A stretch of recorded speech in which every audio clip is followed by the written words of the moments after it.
All right, it's February and we have 5 awesome beers picked out for our club this month. Still pretty cold. We're hoping it's going to get warmer soon, but we got to go with the current weather. We've got 4 dark beers, and something hoppy. Always have something hoppy for you. We have a Bock. We have 2 very different types of porters. Perhaps, certainly one of the best brown ales that you can get, and a brand new pale ale, kinda, from Acre. So let's get right into it. All right, starting it off, certainly with the oldest brewery that we have featured this month. Some say the oldest monastic brewery in the world. Stefan has something to say about that, but incredibly old. Almost 1,000 years old, this brewery. This is the Kloster Weltenburger close to Munich in Bavaria. This is their Asam Bock. Don't kill me on the pronunciation there. You'll see it's a dark beer. Bock beers are originally from Germany. There's some difference of opinion on how Bock beers kind of came to get their name. Bock means goat in Germany, in German. So you'll often see, for Doppelbocks especially, Doppel means double. So you'll see 2 goats often for a Doppelbock, a double goat. Originally, some people say they came from a town of Einbeck. Ein is 1 in German, so it'd say I'll have ein Beck, which kind of maybe in the local accent sounded like Bock, so I'll have a goat beer, and it kind of went from there. I'll go with that one. I like that story. It is a lager. They can be light or dark. This is a dark Bock beer, and it is a Doppelbock beer. It is a double beer, about 7.5%. What is it exactly? 7.3. Doppelbocks are pretty much always going to be around this color, this kind of like tawny color. It may look very brown to you, but if you hold it up to the light, you'll see it's actually quite clear and has this kind of crimson color to it, or burgundy. It's got like a reddish color to it, and great for colder weather. It has a wonderful depth of malt. These are going to be malt-driven beers. Again, you can always tell what the malt character is going to be from the color of the beer. Well, I say always. Traditionally, the color from the beer, unless you have fruit or something added to it, comes from the malt and how much that malt has been roasted or toasted. Just like a slice of bread. You look at a piece of bread that's toasted, you can tell just by the color of it what kind of toasty flavors you're going to get. Same with beer. So if you see something that is this well roasted, you're going to expect to have roasted characters in it. So, absolutely. Just a like bread crust, brown bread. I'm getting some like dried fruits from it as well, but like dark fruit. Absolutely, my mouth is watering just from smelling this beer. So, first thing I'm noticing is some sweetness. Our palates are just designed to pick up on sweetness very quickly, and then I get that carbonation. And it kind of rounds out, and the sweetness starts to get tamed a little bit by the hops. You are not going to taste any really aromatic or flavor hops, but the bittering in this beer is so slight that it doesn't even really come through as bitterness. It just reduces your perception of the sweetness. So the sweetness kind of gently comes down, making this beer very drinkable. If the beer was too sweet, you couldn't take big sips of it. You could maybe take little sips of it like you would like a big U.S. Imperial Stout or something like that. All about what you can draw from roasted malt. It's a lager, so you're not going to be getting a lot of yeast character from it. Just intense roasted flavors. Toasted, not even, I'm sorry, I've been saying roasted, I meant toasted. Toasted flavors here. Wonderful beer. I mean, this beer is perfectly fine on its own. Put it with some food, and I mean, very food-friendly beer. Anything that is somewhat hearty or has any kind of toasted or roasty flavors is going to go perfectly with this. Pretty much any meat above like fish. I don't know if I would put fish with this unless you had a very kind of maybe savory sauce with it. But poultry and any kind of red meat and above is going to be great. This makes me want to have some of those big kind of ham hocks that they have at German restaurants. Just kind of calls out for something like that. Of course, pretzels and any sausage and all that Bavarian fare as well, or just a good old burger. Awesome beer from Weltenburger. Okay, so we're going from Germany to the U.S. and we're doing a porter. Originally an English style of beer. This is specifically a Baltic porter. If anyone out there knows the story of Imperial Stout or IPA, how these were kind of export beers, that's the same with Baltic porter. Porter, an English style, was the first truly massively commercially international style of beer. Was shipped all over the world and was the most popular beer style by far in the world for a period of time in about the 1800s. And some of the beers, of the porters that went to the Baltic regions and up into Russia were brewed a little bit stronger, perhaps because the people there liked it stronger, perhaps because they had to brew it stronger to survive the journey in better shape, kind of like they did with IPA versus regular Burton Pale Ale, made it a little stronger.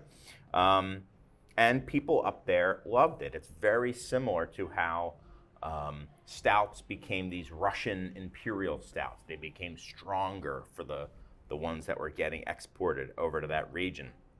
Same thing here. One key difference is some of the Baltic countries, and we've had Baltic porters on here before. It is Baltic Porter Day was in February. So some of the local breweries saw the influx of these Baltic porters, and said, well, we can start making that ourselves. Colder area that they were going into than England was. So they started using their local yeast, which were lager yeast, like the cold weather, performed better in the colder temperatures. So Baltic porters became traditionally lagers, even though they are called porter. That's exactly what you have here. This is a lager. So you might get a little less of the yeast character that you would get from an ale, some of those fruity notes. But you're still going to get a lot, like with that past Doppelbock, you're going to get a lot of those toasted flavors. You can tell, again, what to expect from the color. Much darker than the Bock. You're going out of that toasted and into kind of roasted flavors. So think of things that get roasted, like nuts and coffee. And chocolate is kind of roasted, the cacao beans. So those are the flavors you're going to get, those exact same flavors, because these grains are undergoing the exact same process. Full mouth feel, really nice. Just over 6%, which is nice to have a full flavored beer that is dark like this without it having to get up into the 8-9 above ABV. So it is, it's drinkable. Wouldn't even be classified as strong enough to be an IPA. So I can't say it's sessionable, but it's a very drinkable porter at 6.2. Yeah, kind of an I think, under-recognized style, the Baltic Porter. And in this one, obviously a lot of coffee flavors, some chocolate notes, and I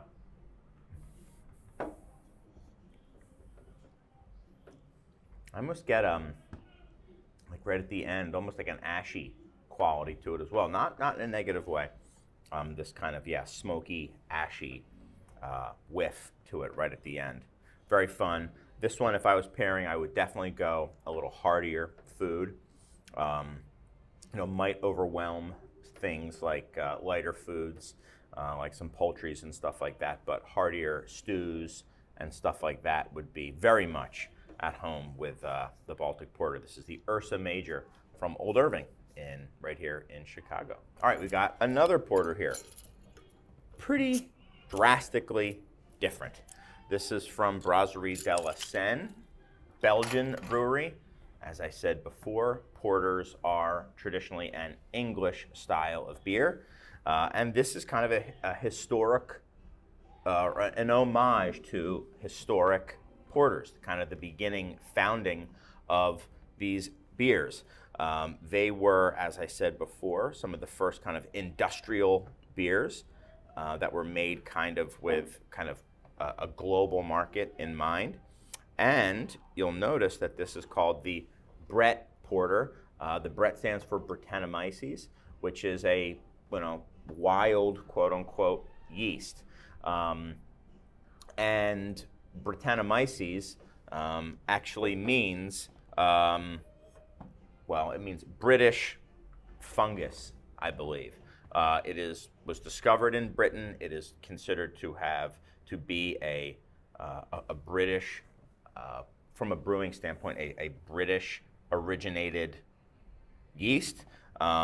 So for all of you like sour beer lovers and wild ale lovers who are talking about Brett and thinking about how it's all from Belgium originally, no, actually it is originally from England. And porters, nobody knows what they originally tasted like, but we know there was Brettanomyces in them, and they were aged for a long time. So not what we think of porter now. They were aged on wood for extended periods of time, years, often with kind of a Solera system going, and they would have a pronounced kind of Brettanomyces character. So that is what this beer, this Brett Porter, is trying to replicate. I believe it uses multiple types of yeast, including the house Brettanomyces yeast from de la Senne. Smelling it, whew, man, wow, a lot going on. I am getting everything from coffee to grape Big League Chew in the aroma of this beer. If you don't get that, that's fine. You're not wrong. Just whatever comes to mind when you smell that beer is right. Don't try to think of what, Robert Parker, the wine writer, would come up with. And unless you know exactly what saddle leather smells like, don't use that as a descriptor. I know what grape Big League Chew smells like. That's why I use that as a descriptor, and you should do the same. Whatever flavors are reminiscent when you smell it, but that is to say, definitely a fruitier characteristic than either of the previous dark beers, for sure.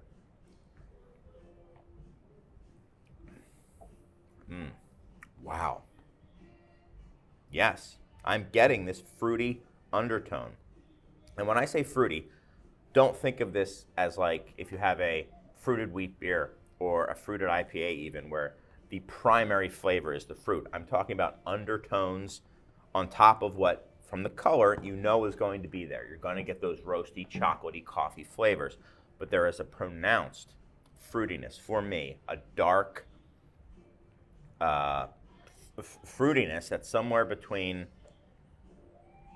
like a blueberry and like grape bubble gum. It's like riding in that area for me, and specifically a baked blueberry. Very interesting, very complex beer. Super fun beer to drink. This is one you could just not need to think about, just enjoy how good it tastes, or really kind of dive into it and think about each sip. But the delicious factor is still there. There are some beers that are complex, but not necessarily delicious. This beer has both, and that's the sign of a truly great beer. One of the, I think, real geniuses of brewing today is Yvon de Betz at Brasserie de la Senne. What a fun beer. I hope you guys enjoy it as much as I have just right now. All right, we're back. Domestic. San Diego, AleSmith. People think of San Diego, well, beer geeks think of San Diego for the IPAs. I would consider it the spiritual home of the IPA. Maybe if you're into hazies, then certainly New England would be the spiritual home. But to me, Southern California and specifically San Diego is my spiritual home for IPA, let's say.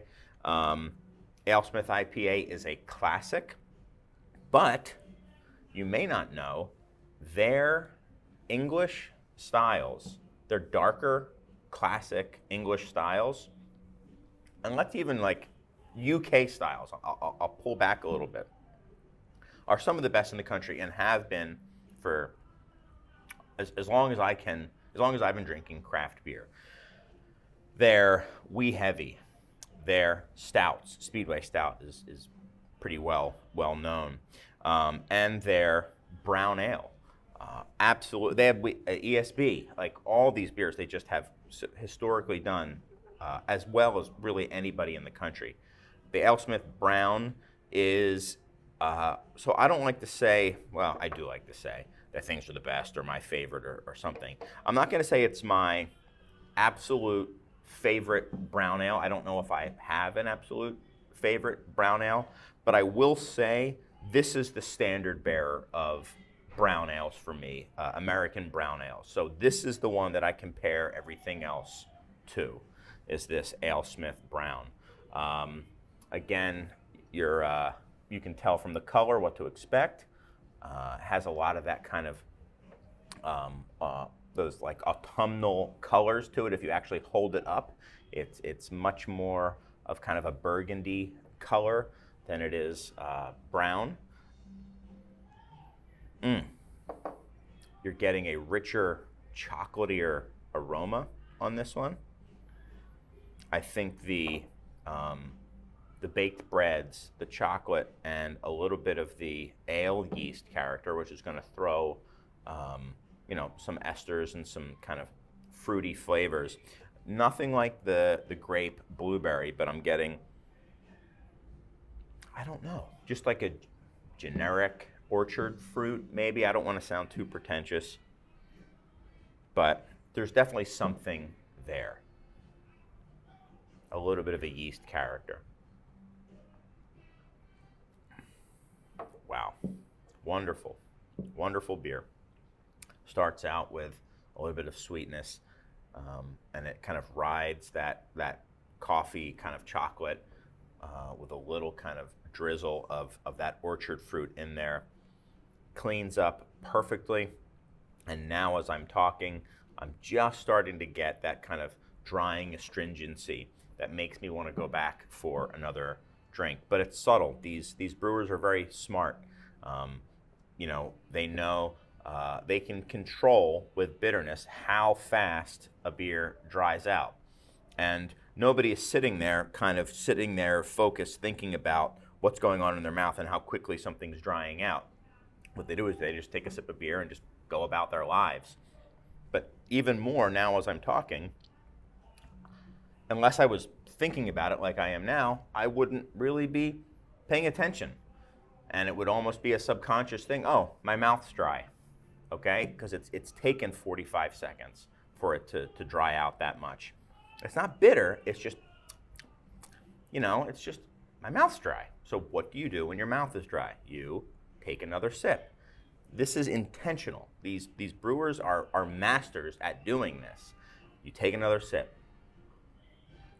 You wet your whistle, so to speak. Or you don't even, it's like subconscious. What do you want? Your mouth's dry, or you have this astringent flavor. You maybe take something that's a little fatty, maybe a piece of cheese, maybe a big hamburger, something like that. And that's kind of what you're craving, or sausages or meats, things with fat in them would also kind of quench the thirst, pun intended. Or you could just take another sip, or do all of them, which is why beers like this are such great beers on their own. I think a good brown ale, and I would have never thought this even 5 years ago, but when done well, they're hard to beat. They're very drinkable. You can drink them year round. I'd say shy of anything under 90-degree weather, these beers are just fine. They work very, very well in the summertime too. But this is kind of the sweet spot for this in terms of time of year. They're lower alcohol. Look at it, 5.0, 5% alcohol. Just a wonderful beer. This much flavor for 5% alcohol. You're talking under Sierra Nevada Pale Ale numbers here. Just a masterful beer. Truly, I think one of the best beers in America right now, and for quite a while, is specifically the AleSmith Brown Ale, the Nut Brown. Amazing beer. Gotta love the Padres colors too, right? I started with the opening first without saying anything. You can tell I'm ready to try this beer. Again, I've had this beer in the past. It's a new beer from our friends at Half Acre in Chicago. It is Slow Melt. They are calling it Slow Melt Pale Ale. This is, to me, reminiscent of a style that I would call a West Coast Pilsner. Maybe you've seen that style called out before, maybe you haven't. There is a brewery called Highland Park Brewing, just outside, or maybe even in LA. They make a beer called Timbo. It recently won gold at GABF for the Pale Ale category, and people were kind of up in arms because they call it a West Coast Pils. It's a lager, but it very much drinks like an American Pale Ale, like a modern American Pale Ale. Pardon me, not like a Sierra Nevada. I'm not speaking certainly for Half Acre. I'm just telling you what I think about this beer. Very much in the same vein. And this beer is a lager. 5.8%. They can call it a pale ale because I think from a flavor profile, that's what people are going to associate this beer with. But it's going to be very clean, and kind of the yeast is kind of going to get out of the way from a flavor standpoint. And that's kind of what that lager yeast gives you. Smelling it, just tons and tons of U.S. or it might even be New World. I'll call it New World hop aroma.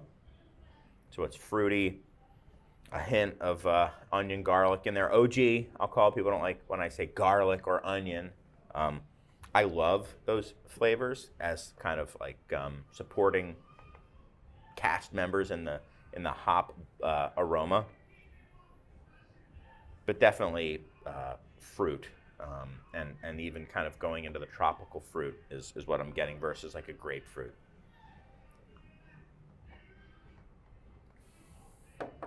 Clean, just enough sweetness to balance out the bitterness.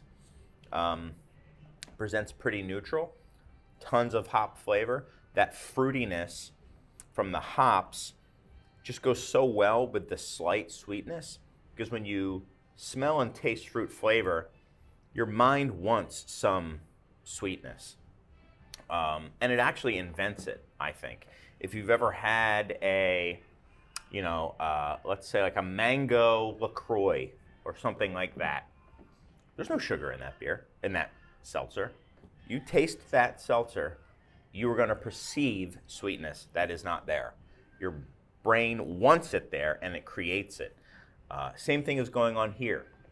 They're supplementing how sweet that this beer actually is with the flavors of the hops, allowing them to dry it out and make it more drinkable, and putting a little sweetness there and letting your brain kind of make up the difference. Again, This is me talking. This is not Half Acre talking, but this is kind of what I'm getting from this beer. It makes it very drinkable. One of my favorite beers to have had from Half Acre in a while, favorite new beers, I should say.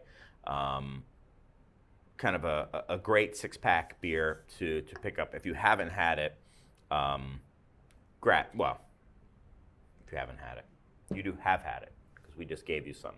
I hope you enjoy it, and if you like it, it's going to be a year-round beer from Half Acre. So enjoy if you are in the market to have this beer. So, there we are. That is our selections for February 2025. I hope you enjoyed them. Hopefully my tasting has kind of helped your understanding. If not, ignore it, because really it's about what you're tasting and what you're experiencing with these beers. Go out and enjoy them. As I roll out of here, I think the one I got to go back to is this one. Just a fascinating beer for me. Obviously, I'm biased. I like all of them.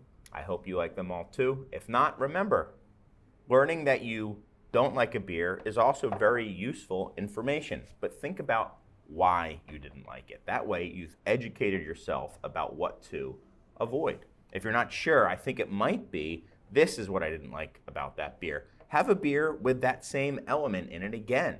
See if you also don't like it. Kind of hone in, so next time you go to the store, you're not just choosing based on the name or the cool can design or whatever. You can start to get a better idea about, when I buy a beer I've never had before, am I going to like it? And that you can only get from having stuff you like, but also stuff that you don't like, and start kind of honing in. Anyway, I know that I like this beer. Thank you, as always, for indulging me and allowing me to talk to you about them, and cheers.